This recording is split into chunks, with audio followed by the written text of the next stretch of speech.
நாமக்கல் நகரில் spa centre என்ற பெயரில் பாலியல் தொழில் போலீசார் நடத்திய அதிரடி சோதனையில் 4 பேர் கைது.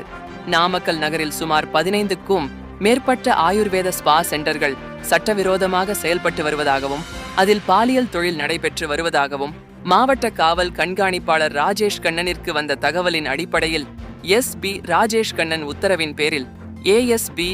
ஆகாஷ் ஜோஷி தலைமையிலான போலீசார் நாமக்கல் நகரில் செயல்பட்டு வந்த ஸ்பா சென்டர்களில் அதிரடி சோதனையில் ஈடுபட்டனர்.